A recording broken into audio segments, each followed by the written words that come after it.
बल्कि राष्ट्रीय संकल्प का प्रतीक बना दिया। वंदे मातरम की ऊर्जा आज भी उतनी प्रखर है जितनी स्वतंत्रता संग्राम के दिनों में थी। अतः मैं माननीय प्रधानमंत्री जी से अनुरोध करता हूं कि वह इस विषय पर अपने विचार सदन को साझा करें।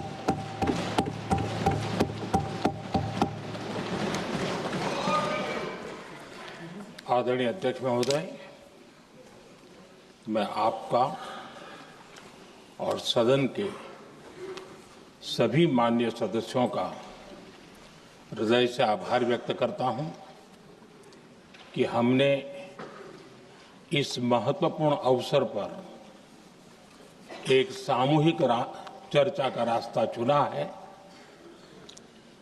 जिस मंत्र ने, जिस जयघोष ने देश की आजादी के आंदोलन को ऊर्जा दी थी, प्रेरणा दी थी, त्याग और तपस्या का मार्ग दिखाया था, उस वंदे मातरम का पुण्य स्मरण करना इस सदन में हम सबका ये बहुत बड़ा सौभाग्य है। और हमारे लिए गर्व की बात है कि वंदे मातरम के 150 वर्ष निमित्त इस ऐतिहासिक अवसर के हम साक्षी बन रहे हैं।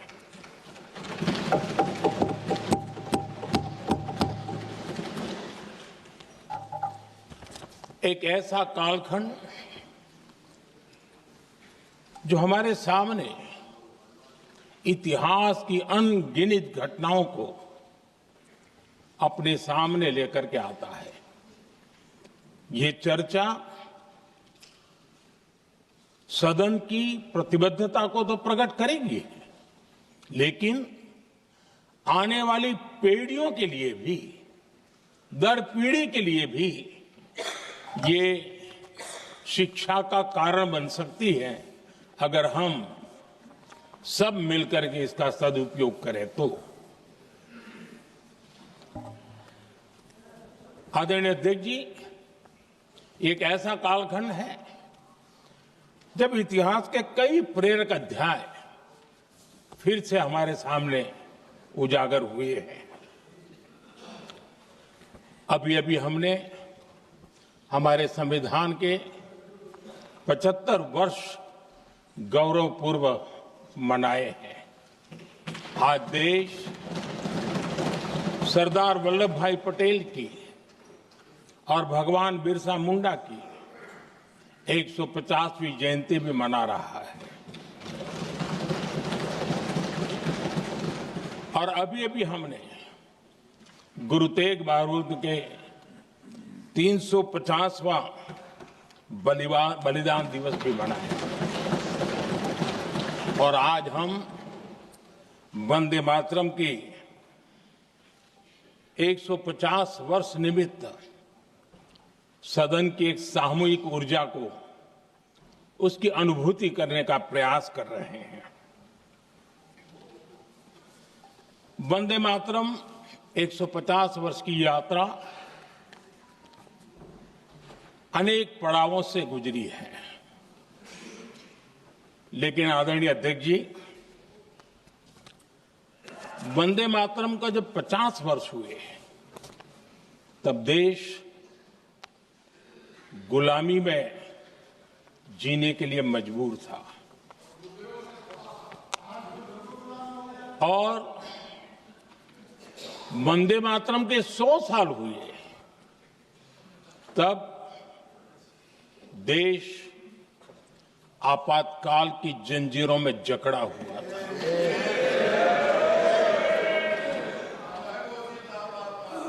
जब वंदे मातरम 100 साल के अत्यंत उत्तम पर्व था, तब भारत के संविधान का गला घोंट दिया गया था। जब वंदे मातरम 100 साल का हुआ, तब देशभक्ति के लिए जीने मरने वाले लोगों को जेल के सलाखों के पीछे बंद कर दिया गया था। जिस वंदे मातरम के गीत ने देश को आजादी की ऊर्जा दी थी, उसके जब 100 साल हुए तो दुर्भाग्य से एक काला कालखंड हमारे इतिहास में उजागर हो गया। हम लोकतंत्र के गिरोह में थे।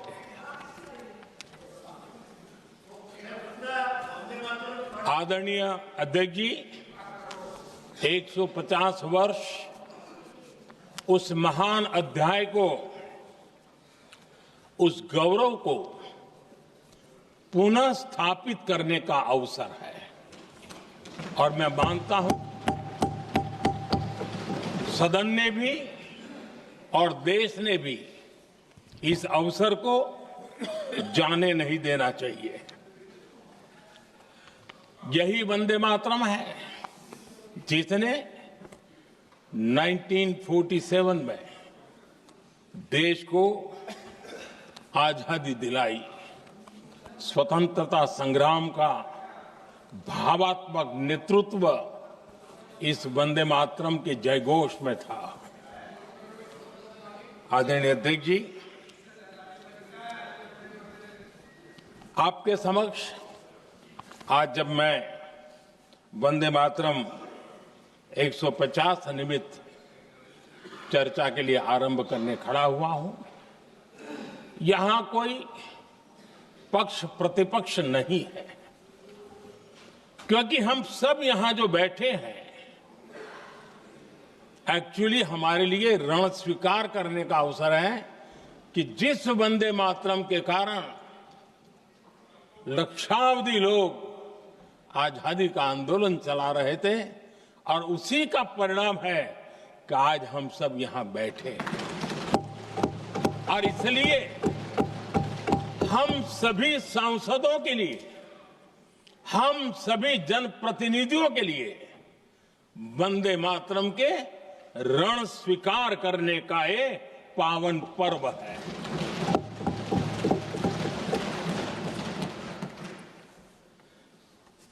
और इससे हम प्रेरणा लेकर के वंदे मातरम की जिस भावना ने देश की आजादी का जंग लड़ा,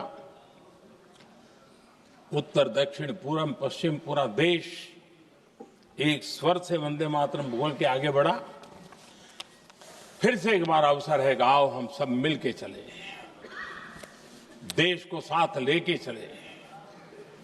आजादी के दीवानों ने जो सपने देखे थे, उन सपनों को पूरा करने के लिए वंदे मातरम 150 हम सबकी प्रेरणा बने, हम सबकी ऊर्जा बने और देश आत्मनिर्भर बने।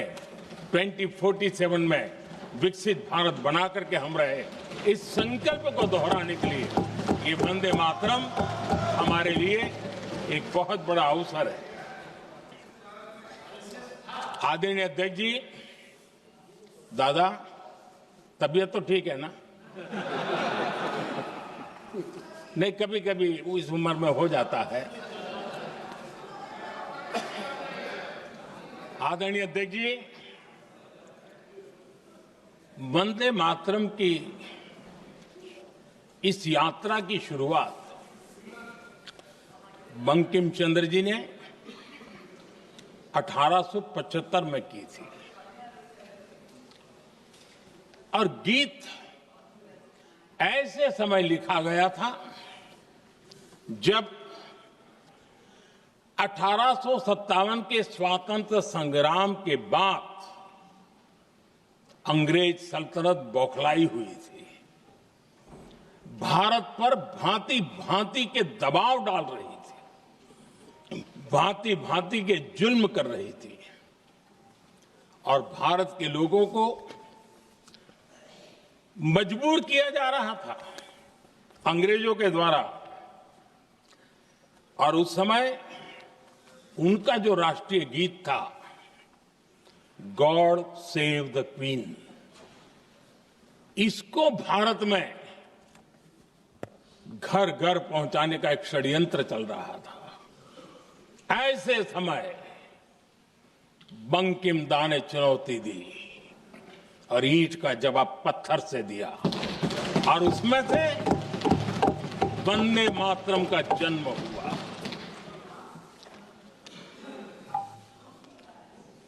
इसके कुछ वर्ष बाद 1882 में जब उन्होंने आनंद मठ लिखा तो इस गीत का उसमें समावेश किया गया। आदरणीय अध्यक्ष जी, वंदे मातरम ने उस विचार को पुनर्जीवित किया था जो हजारों वर्ष से भारत की रग रग में रचा बसा था। उसी भाव को, उसी संस्कारों को, उसी संस्कृति को, उसी परंपरा को उन्होंने बहुत ही उत्तम शब्दों में, उत्तम भाव के साथ वंदे मातरम के रूप में हम सबको बहुत बड़ी सौगात दी थी। वंदे मातरम ये सिर्फ केवल राजनीतिक आजादी की लड़ाई का मंत्र नहीं था। सिर्फ हम अंग्रेज जाए और हम खड़े हो जाए, अपने राह पर चले, इतने मात्र तक वंदे मातरम प्रेरित नहीं करता था, उससे कहीं आगे था। आजादी की लड़ाई इस मातृभूमि को मुक्त कराने का भी जंग था। अपनी मां भारती को उन बेड़ियों से मुक्ति दिलाने का एक पवित्र जंग था।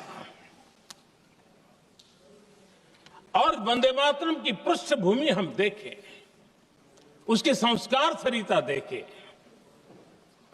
तो हमारे यहां वेद काल से एक बात बार बार हमारे सामने आई है। जब वंदे मातरम कहते हैं तो वही वेद काल की बात हमें याद आती है। वेद काल से कहा गया है, माता भूमि ही पुत्रो अहम पृथिव्याः, अर्थात ये भूमि मेरी माता है और मैं पृथ्वी का पुत्र हूं। आदरणीय अध्यक्ष जी, यही वो विचार है जिसको प्रभु श्री राम ने भी लंका के वैभव को छोड़ते हुए कहा था, जननी जन्मभूमिश्च स्वर्गादपि गरीयसी।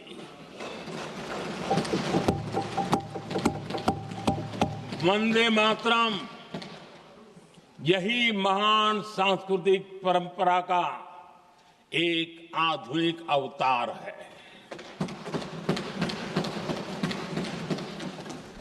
आदरणीय अध्यक्ष जी, बंकिम दा ने जब वंदे मातरम की रचना की तो स्वाभाविक ही वो स्वतंत्रता आंदोलन का स्वर बन गया। पूरब से पश्चिम, उत्तर से दक्षिण, वंदे मातरम हर भारतीय का संकल्प बन गया। इसलिए वंदे मातरम की स्तुति में लिखा गया था, मातृभूमि स्वतंत्रता की वेदिका पर मदोमय, मातृभूमि स्वतंत्रता की वेदिका पर मोदमय, स्वार्थ का बलिदान है यह शब्द है वंदे मातरम। है सजीवन मंत्र भी, यह विश्व विजयी मंत्र भी, शक्ति का आह्वान है यह शब्द वंदे मातरम। उष्ण शोणित से लिखो, वक्षस्थली को चीर कर, वीर का अभिमान है यह शब्द वंदे मातरम। आदरणीय अध्यक्ष जी, कुछ दिन पूर्व जब वंदे मातरम 150 का आरंभ हो रहा था तो मैंने उस आयोजन में कहा था, वंदे मातरम हजारों वर्ष की सांस्कृतिक ऊर्जा भी थी, उसमें आजादी का जज्बा भी था और आजाद भारत का विजन भी था। अंग्रेजों के उस दौर में एक फैशन हो गई थी भारत को कमजोर, निकम्मा, आलसी, कर्महीन, इस प्रकार भारत को जितना नीचा दिखा सके ऐसी एक फैशन बन गई थी। और उसमें हमारे यहां भी जिन्होंने तैयार किए थे वो लोग भी वही भाषा बोलते थे। तब बंकिम दा ने उस हीन भावना को भी झकझोरने के लिए और सामर्थ्य का परिचय कराने के लिए वंदे मातरम के भारत के सामर्थ्यशाली स्वरूप को प्रकट करते हुए आपने लिखा था, तम ही दुर्गा दश प्रहरण धारिणी, कमला कमल दल विहारिणी, वाणी विद्या दायिनी, नमामि त्वाम नमामि कमलाम, अमलाम अतुलाम, सुजलाम सुफलाम, मातरम वंदे मातरम। अर्थात भारत माता ज्ञान और समृद्धि की देवी भी है और दुश्मनों के सामने अस्त्र शस्त्र धारण करने वाली चंडी भी है। अध्यक्ष जी, ये शब्द, ये भाव, ये प्रेरणा गुलामी की हताशा में हम भारतीयों को हौसला देने वाले थे। इन वाक्यों ने तब करोड़ों देशवासियों को यह एहसास कराया कि लड़ाई किसी जमीन के टुकड़े के लिए नहीं है, ये लड़ाई सिर्फ सत्ता के सिंहासन को कब्जा करने के लिए नहीं है,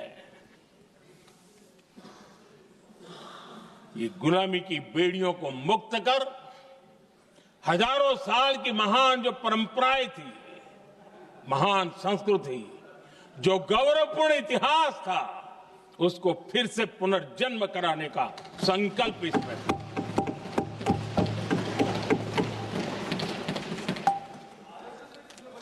आदरणीय अध्यक्ष जी,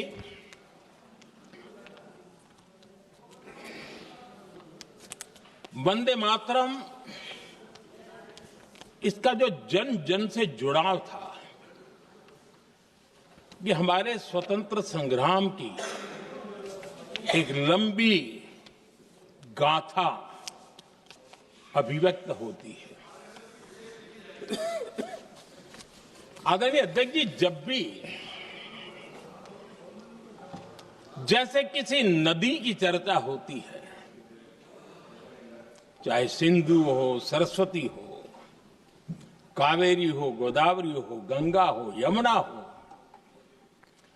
उस नदी के साथ एक सांस्कृतिक धारा प्रवाह, एक विकास यात्रा का धारा प्रवाह, एक जन जीवन की यात्रा का प्रवाह उसके साथ जुड़ जाता है। लेकिन क्या कभी किसी ने सोचा है कि आजादी जंग के हर पड़ाव, वो पूरी यात्रा वंदे मातरम की भावनाओं से गुजरता था, उसके तट पर पल्लवित होता था। ऐसा भाव काव्य शायद दुनिया में कहीं उपलब्ध नहीं होगा। आदरणीय अध्यक्ष जी,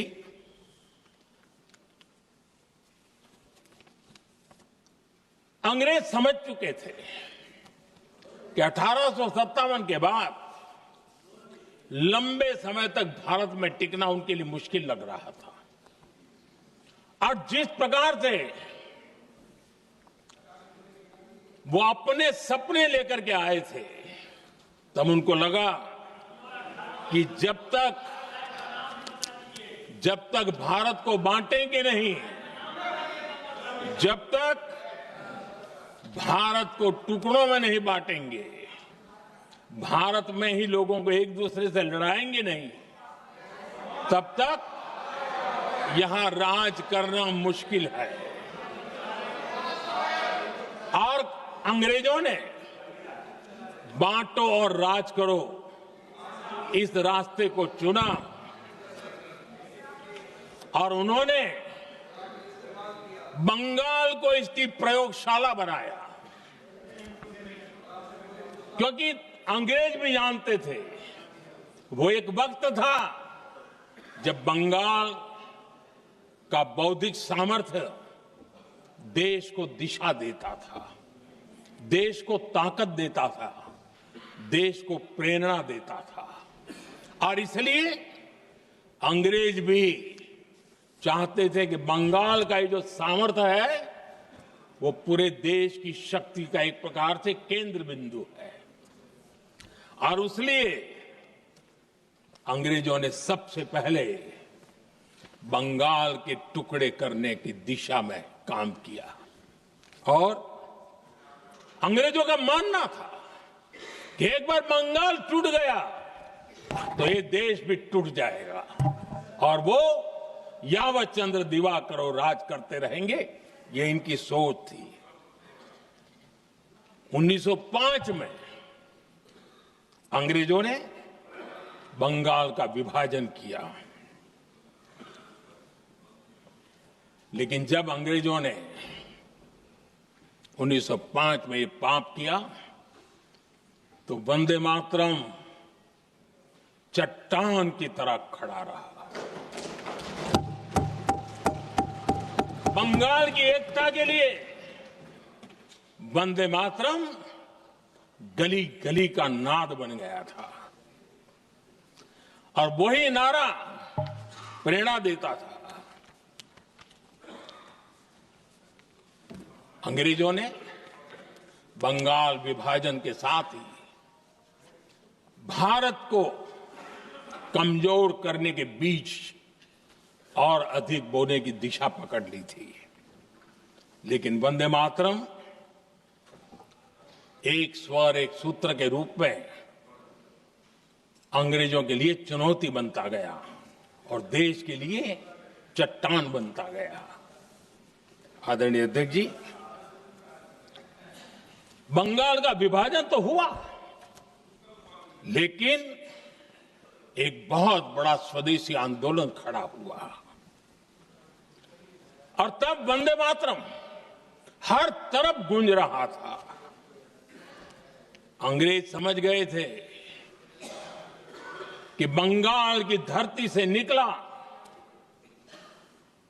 बंकिम दा का ये भाव सूत्र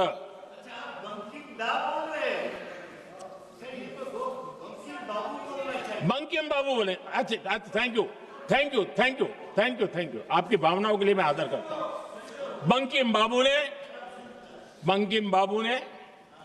थैंक यू दादा, थैंक यू। हाँ, आपको तो दादा कह सकता हूं ना, वरना उसमें भी आपको इतराज हो जाएगा। बंकिम बाबू ने ये जो भाव विश्व तैयार किया था, उनके भाव गीत के द्वारा उन्होंने अंग्रेजों को हिला दिया। और अंग्रेजों ने देखिए कितनी कमजोरी होगी और इस गीत की ताकत कितनी होगी, अंग्रेजों ने उसको कानूनी रूप से प्रतिबंध लगाने के लिए मजबूर होना पड़ा था। गाने पर सजा, छापने पर सजा, इतना ही नहीं, वंदे मातरम शब्द बोलने पर भी सजा। इतने कठोर कानून लागू कर दिए गए थे। हमारे देश की आजादी के आंदोलन में सैकड़ों महिलाओं ने नेतृत्व किया, लक्षावधि महिलाओं ने योगदान दिया। एक घटना का मैं जिक्र करना चाहता हूं।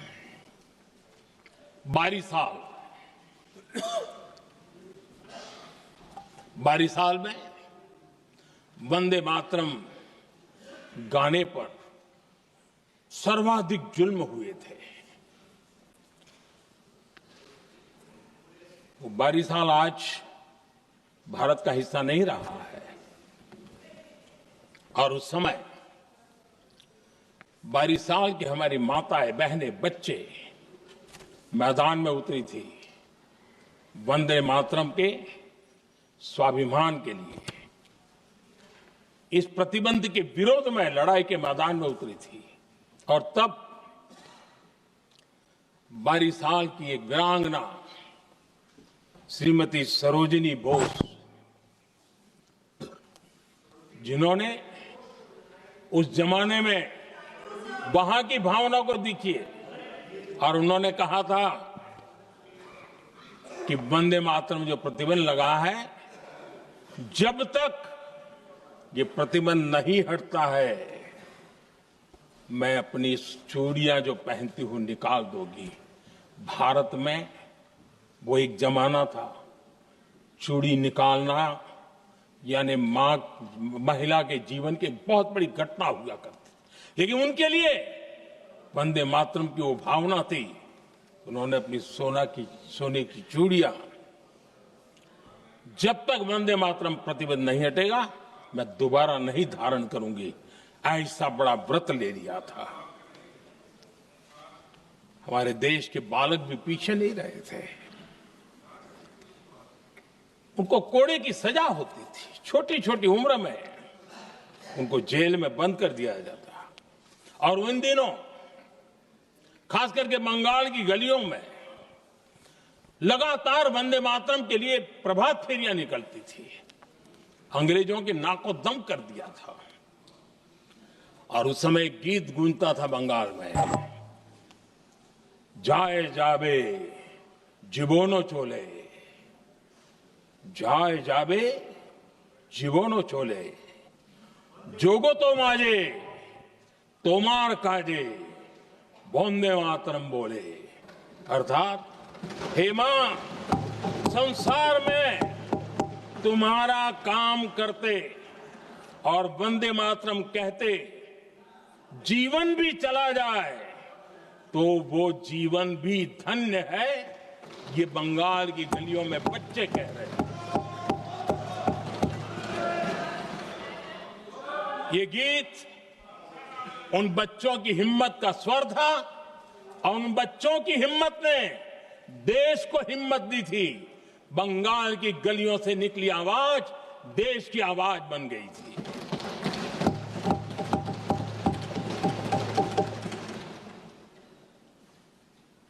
उन्नीस 1905 में फरीदपुर के गांव में बहुत छोटी छोटी उम्र के बच्चे जब वंदे मातरम के नारे लगा रहे थे, अंग्रेजों ने बेरहमी से उन पर कोड़े मारे थे।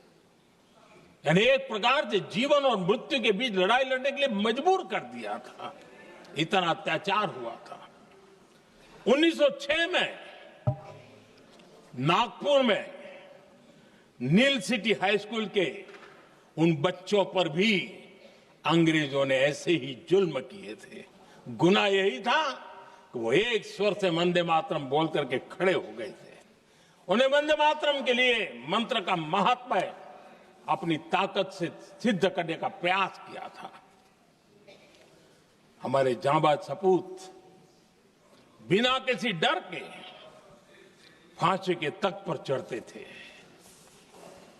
और आखिरी सांस तक वंदे मातरम, वंदे मातरम, वंदे मातरम, यही उनका भाव घोष रहता था।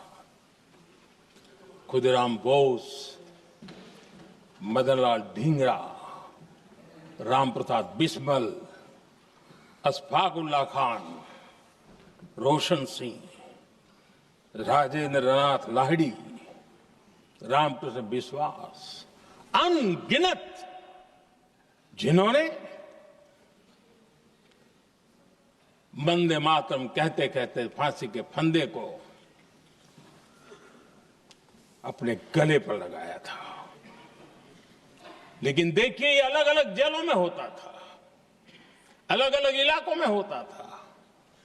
प्रक्रिया करने वाले चेहरे अलग थे, लोग अलग थे, जिन पर जुल्म हो रहा था उनकी भाषा भी अलग थी। लेकिन एक भारत श्रेष्ठ भारत, इन सब का मंत्र एक ही था, वंदे मातरम।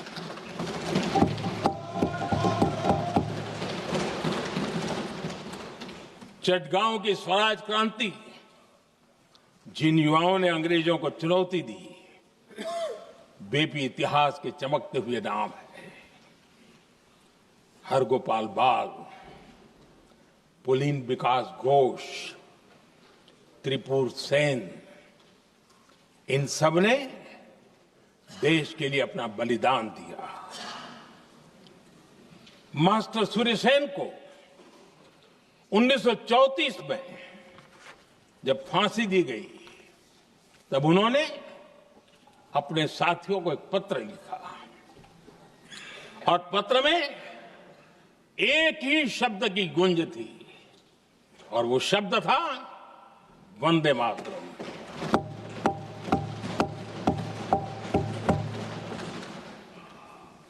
आदरणीय अध्यक्ष जी, हम देशवासियों को गर्व होना चाहिए।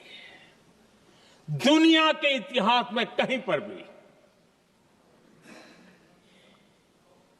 ऐसा कोई काव्य नहीं हो सकता, ऐसा कोई भावगीत नहीं हो सकता जो सदियों तक एक लक्ष्य के लिए कोटि कोटि जनों को प्रेरित करता हो और जीवन आहूत करने के लिए निकल पड़ते हो। दुनिया में ऐसा कोई भावगीत नहीं हो सकता जो वंदे मातरम। पूरे विश्व को पता होना चाहिए कि गुलामी के कालखंड में भी ऐसे लोग हमारे यहां पैदा होते थे जो इस प्रकार के भावगीत की रचना कर सकते थे। ये विश्व के लिए अजूबा है, हमें गर्व से कहना चाहिए, तब दुनिया भी मानना शुरू करेगी। ये हमारी स्वतंत्रता का मंत्र था, ये बलिदान का मंत्र था, ये ऊर्जा का मंत्र था, ये सात्विकता का मंत्र था, ये समर्पण का मंत्र था, ये त्याग और तपस्या का मंत्र था, संकटों को सहने का सामर्थ्य देने का ये मंत्र था, और वो मंत्र वंदे मातरम था। और इसलिए गुरुदेव रविंद्रनाथ टैगोर ने लिखा था,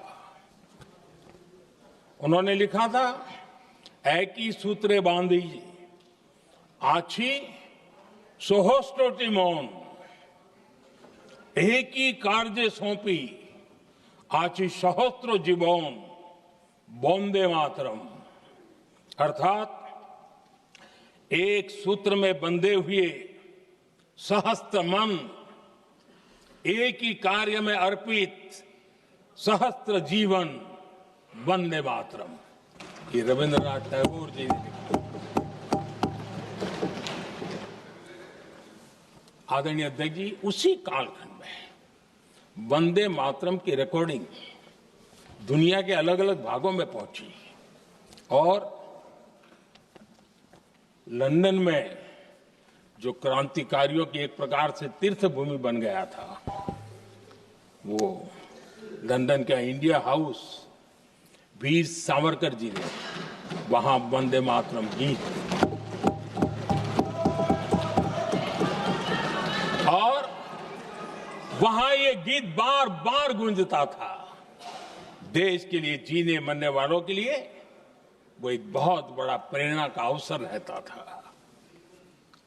उसी समय बिपिन चंद्र पाल और महर्षि अरविंद घोष,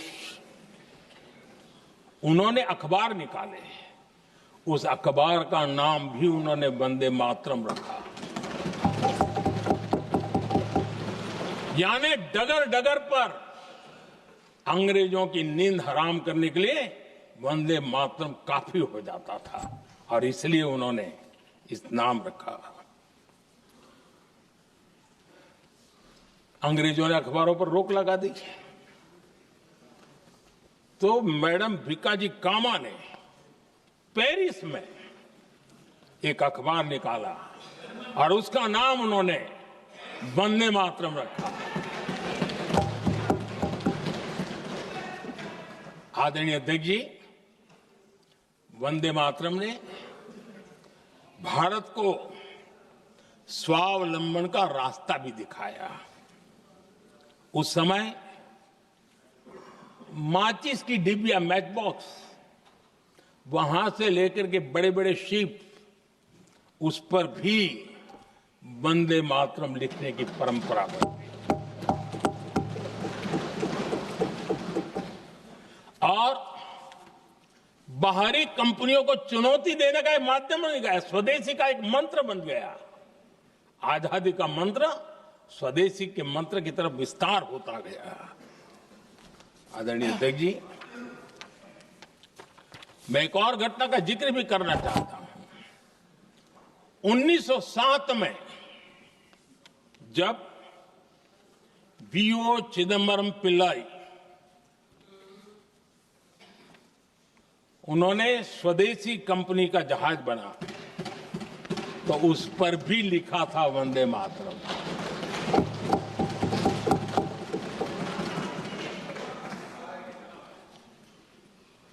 राष्ट्रकवि सुब्रमण्य भारती ने वंदे मातरम को तमिल में अनुवाद किया, स्तुति गीत लिखे। उनके कई तमिल देशभक्ति गीतों में वंदे मातरम की श्रद्धा साफ साफ नजर आती है। शायद सभी लोगों को, हो सकता है तमिलनाडु के लोगों को पता हो, लेकिन सभी लोगों को ये बात का पता न हो कि भारत का ध्वज गीत भी सुब्रमण्यम भारती ने ही लिखा था। उस ध्वज गीत का वर्णन जिस पर वंदे मातरम लिखा हुआ था, तमिल में इस ध्वज गीत का शीर्षक था ताइन माणी कोड़ी पारीर, तालंदु पणिंदु पुलहिंद्रु वारीर। अर्थात देश प्रेमियों, दर्शन कर लो, सविनय अभिनंदन कर लो, मेरी मां की दिव्य ध्वजा का वंदन कर लो।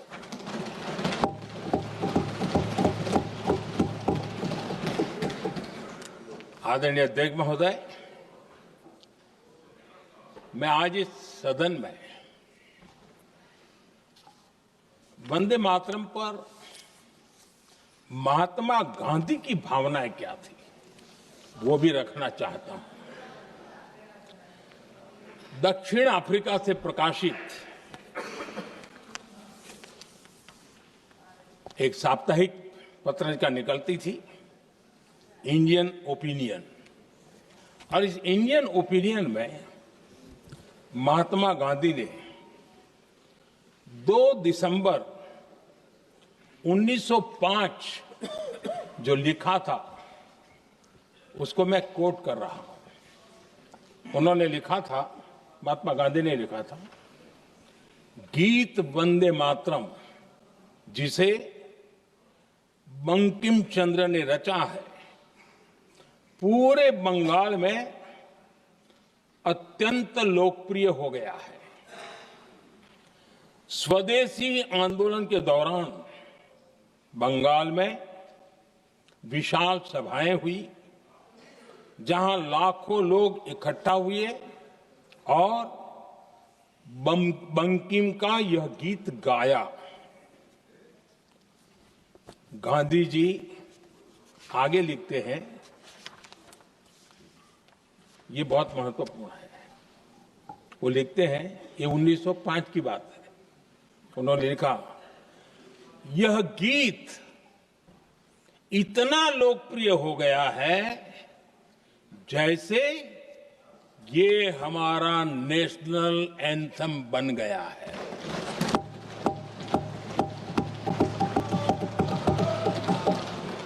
इसकी भावनाएं महान है और यह अन्य राष्ट्रों के गीतों से अधिक मधुर है। इसका एकमात्र उद्देश्य हम में देशभक्ति की भावना जगाना है। यह भारत को मां के रूप में देखता है और उसकी स्तुति करता है। अध्यक्ष जी, जो वंदे मातरम 1905 में महात्मा गांधी को नेशनल एंथम के रूप में दिखता था, देश के हर कोने में, हर व्यक्ति के जीवन में जो भी देश के लिए जीता जानता, देश के लिए जागता था, उन सब के लिए वंदे मातरम की ताकत बहुत बड़ी थी। वंदे मातरम इतना महान था, जिसकी भावना इतनी महान थी, तो फिर पिछली सदी में इसके साथ इतना बड़ा अन्याय क्यों हुआ?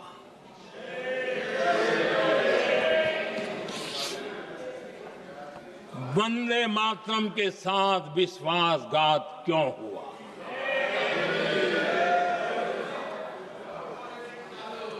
ये अन्याय क्यों हुआ? वो कौन सी ताकत थी जिसकी इच्छा खुद पूज्य बापू की भावनाओं पर भी भारी पड़ गई,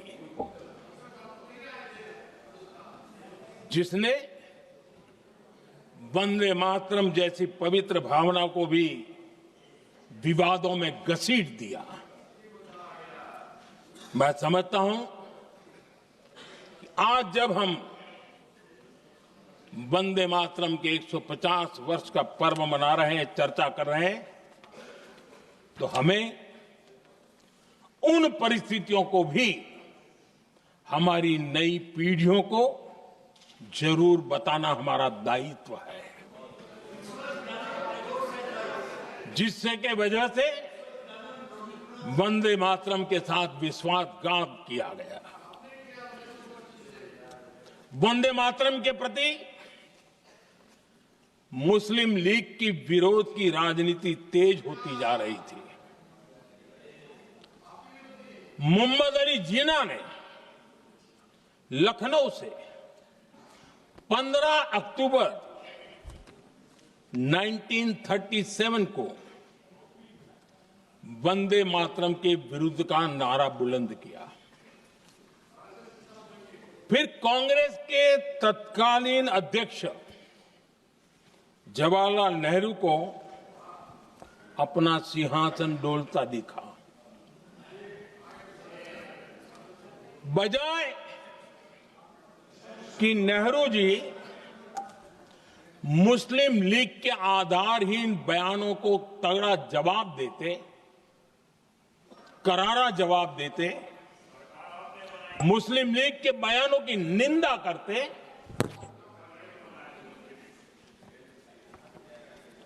और वंदे मातरम के प्रति खुद की भी और कांग्रेस पार्टी की भी निष्ठा को प्रकट करते हैं, लेकिन उल्टा हुआ। वो ऐसा क्यों कर रहे, वो तो पूछा ही नहीं, न जाना, लेकिन उन्होंने वंदे मातरम की ही पड़ताल शुरू कर दी। जिन्ना के विरोध के 5 दिन बाद ही 20 अक्टूबर को नेहरू जी ने नेताजी सुभाष बाबू को चिट्ठी लिखी। उस चिट्ठी में जिन्ना की भावना से नेहरू जी अपनी सहमति जताते हुए कि वंदे मातरम की, ये जो उन्होंने सुभाष बाबू को लिखा है, वंदे मातरम की आनंद मठ वाली पृष्ठभूमि मुसलमानों को इरिटेट कर सकती है। मैं नेहरू जी का कोट पढ़ता हूं। नेहरू जी कहते हैं, मैंने वंदे मातरम गीत का बैकग्राउंड पढ़ा है। नेहरू जी फिर लिखते हैं, मुझे लगता है कि ये जो बैकग्राउंड है इससे मुस्लिम भड़केंगे। साथियों, इसके बाद कांग्रेस की तरफ से बयान आया कि 26 अक्टूबर से कांग्रेस कार्य समिति की एक बैठक कोलकाता में होगी, जिसमें वंदे मातरम के उपयोग की समीक्षा की जाएगी। बंकिम बाबू का बंगाल, बंकिम बाबू का कोलकाता, और उसको चुना गया और वहां पर समीक्षा करना तय किया। पूरा देश हतप्रभ था, पूरा देश हैरान था। पूरे देश में देशभक्तों ने इस प्रस्ताव के विरोध में देश के कोने कोने में प्रभात फेरियां निकाली, वंदे मातरम गीत गाया।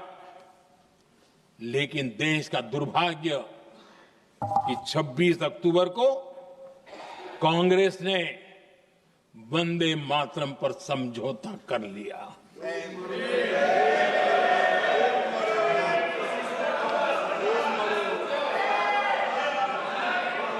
वंदे मातरम के टुकड़े करने के फैसले में, वंदे मातरम के टुकड़े कर दिए। उस फैसले के पीछे नकाब ये पहना गया, चोला ये पहना गया कि ये तो सामाजिक सद्भाव का काम है। लेकिन इतिहास इस बात का गवाह है कि कांग्रेस ने मुस्लिम लीग के सामने घुटने टेक दिए और मुस्लिम लीग के दबाव में किया। और कांग्रेस का ये तुष्टीकरण की राजनीति को साधने का एक तरीका था। आदरणीय अध्यक्ष जी, तुष्टीकरण की राजनीति के दबाव में कांग्रेस वंदे मातरम के बंटवारे के लिए झुकी। इसलिए कांग्रेस को एक दिन भारत के बंटवारे के लिए झुकना पड़ा।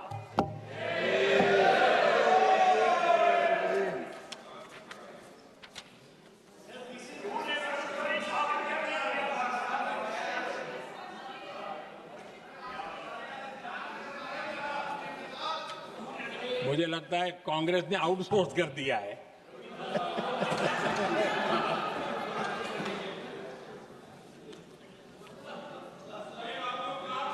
दुर्भाग्य से कांग्रेस की नीतियां वैसी की वैसी थी है, और इतना ही नहीं, आईएनसी चलते चलते एमएमसी हो गया है।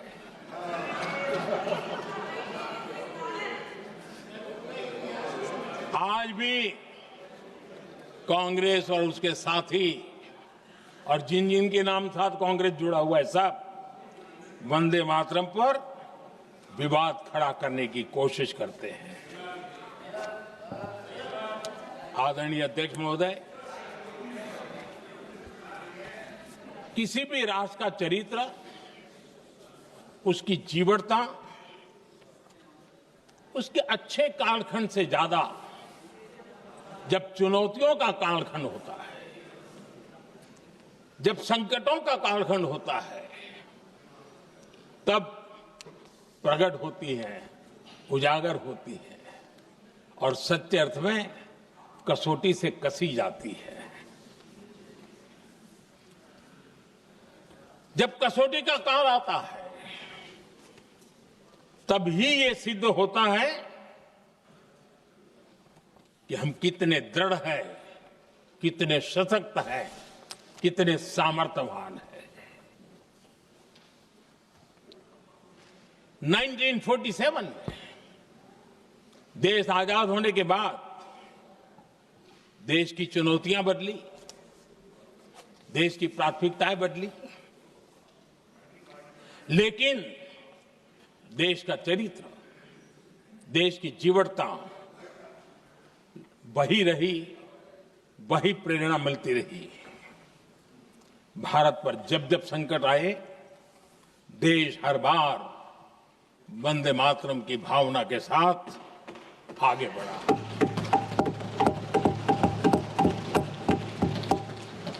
बीच का कालखंड कैसा गया जाने दो, लेकिन आज भी 15 अगस्त 26 जनवरी की जब बात आती है, हर घर तिरंगा की बात आती है, चारों तरफ वो भाव दिखता है, तिरंगे झंडे फहरते हैं। एक जमाना था जब देश पर खाद्य का संकट आया, वही वंदे मातरम का भाव था। मेरे देश के किसानों ने अंदर के भंडार भर दिए, और इसके पीछे भाव वही है, वंदे मातरम।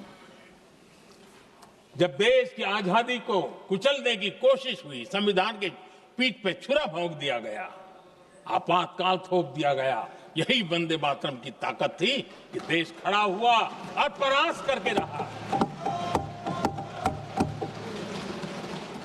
देश पर जब भी युद्ध थोपे गए, देश को जब भी संघर्ष की नौबत आई, यही वंदे मातरम का भाव था। देश का जवान सीमाओं पर अड़ गया और मां भारती का झंडा फहराता रहा, विजय श्री प्राप्त कर। कोरोना जैसे वैश्विक महासंकट आया, यही देश उसी भाव से खड़ा हुआ, उसको भी परास्त करके आगे बढ़ गया। आदरणीय अध्यक्ष जी, यह राष्ट्र की शक्ति है, यह राष्ट्र को भावनाओं से जोड़ने वाला सामर्थ्यवान एक ऊर्जा प्रवाह है, ये चेतना प्रवाह है, ये संस्कृति की अविरल धारा का प्रतिबिंब है, उसका प्रकटीकरण है।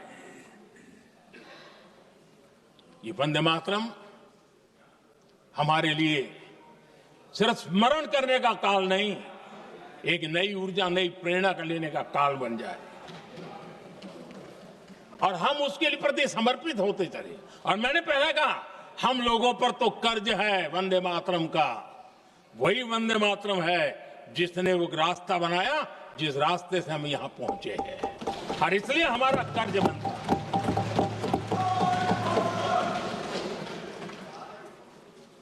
भारत हर चुनौतियों को पार करने में सामर्थ है।